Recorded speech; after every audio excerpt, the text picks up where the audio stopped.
ጥላ ከለላዬ ኢትዮጵያ ሀገሬ ጥላ ከለላዬ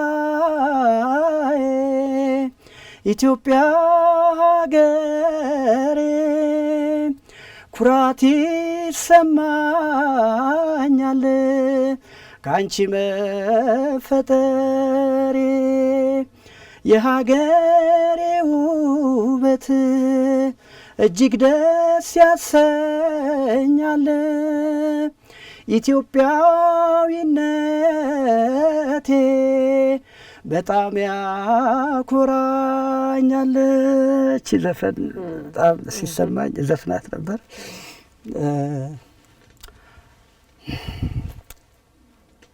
ያው ሀገርን መውደድ ትልቅ ነገር ነው። እውነቴን ነው። እኔ ብቻ አይደለሁም ሀገርን የምወደው፣ ግን የሀገር ጉዳይ እንደዚህ የሚነሳ በቀላል የሚነሳ አይደለም እና ሰው ሀገሩን መውደድ መቻል አለበት። አይሽ እኛ ከአባቶቻችን የወረስነው ትልቅ አደራ አለን፣ ትልቅ ታሪክ አለን። ኢትዮጵያውያኖች ነን። የሀገር ሰላም እስትንፋስሽ ነው። ሀገር እስትንፋስሽ ነች። የማንነት መቀበያሽ ነች። በቃ እና በሀገሬ ጉዳይ አልደራደርም።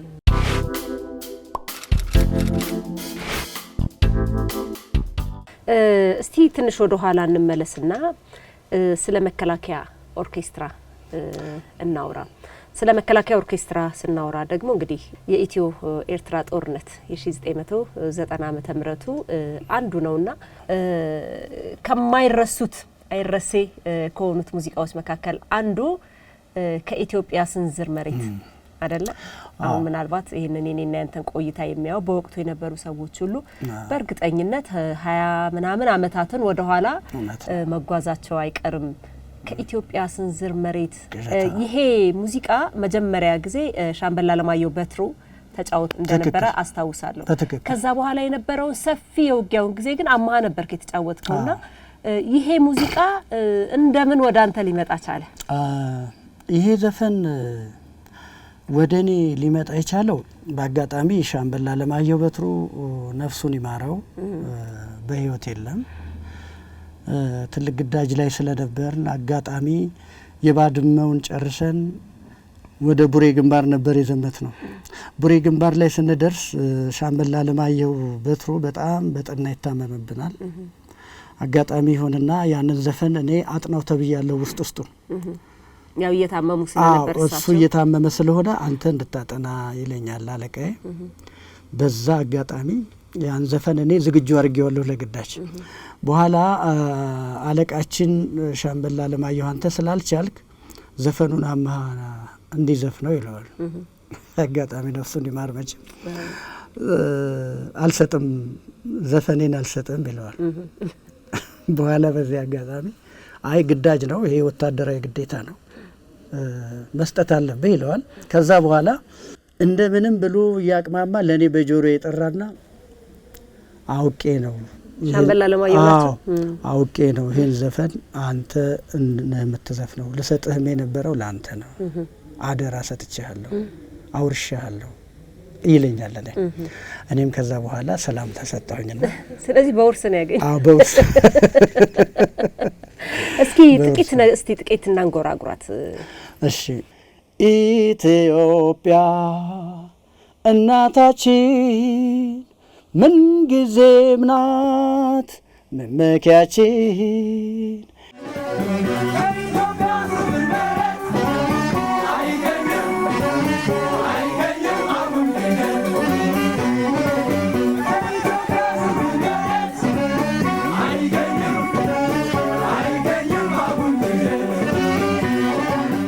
ኦርኬስትራው ሙዚቃ አቅራቢ ብቻ አልነበረም፣ ተዋጊም ነበር። ውጊያ ውስጥ ገብቶ ነው የሚቀሰቅሰው።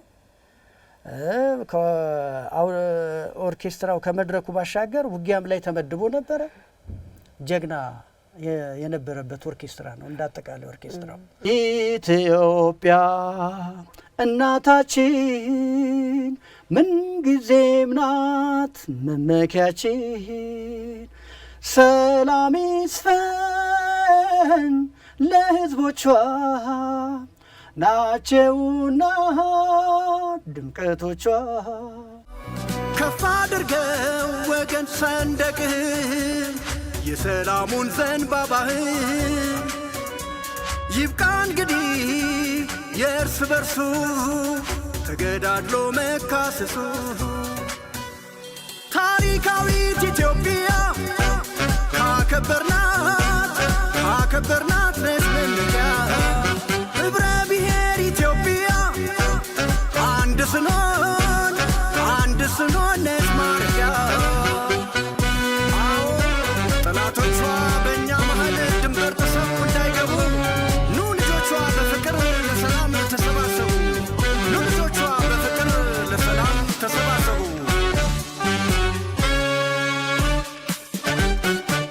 ብሶትሽን ሳልሰማ ውዷ እማማ አቀበት ሜዳውን ዳገት ቁልቁለቱን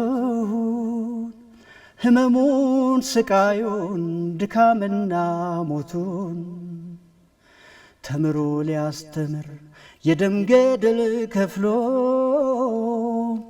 ሰራዊቱ ጀግናሽ ዘመተ ሆ ብሎ ኦ ሀገሬ ኦ እምዬ የሚል ዘፈን ነበር። በጣም ደስ የሚል ዘፈን ነው አይደለ? የሆነ ስሜት ውስጥ የሚከት ነገር አለው። ውስጤን እንትን ይለኛል።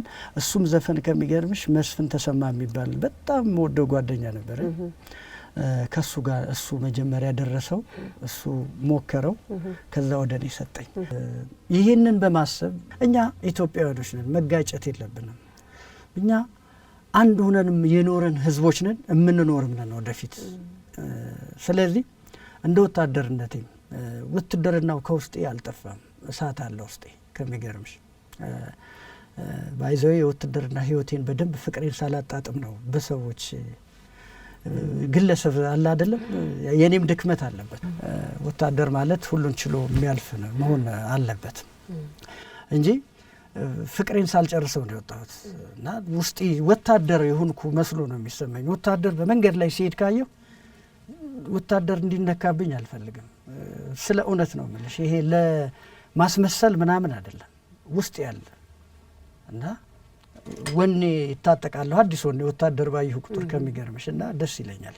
እና ምንድነው አሁን ባለው ወቅታዊ ሁኔታ ፍቅር ያስፈልገናል፣ ሰላም ያስፈልገናል በሚል ያችን ስንዝር መሬት የምትለዋን ዘፈን ራሴ አወጣሁላት። ዜማው እንዳለ ነው፣ ግጥሙ ግን የራሴ ነው። አሁን ምንድነው ኢትዮጵያ እናታችን የሚለውና ከኢትዮጵያ ስንዝር መሬት የምትለዋ ብቻ ነች ግጥሟ ያለችው ከበፊቱ።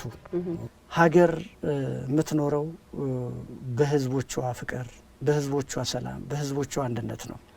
ሀገር የምትጠበቀው ደግሞ በሰራዊት ነው። አንድ ሀገር አንድ የንብ አውራ የሚጠበቀው በንቡ ነው አይደለም? ተከቦ ታጅቡ።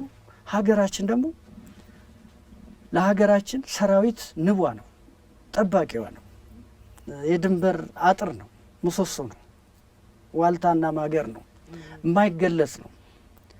ወታደርን በምን አይነት ህይወት እንደምንገልጸው አላቅም፣ ብቻ ቃላቶች ያጥሩኛልና ወታደር ስለሆንኩ አይደለም እንደዚህ ምለው።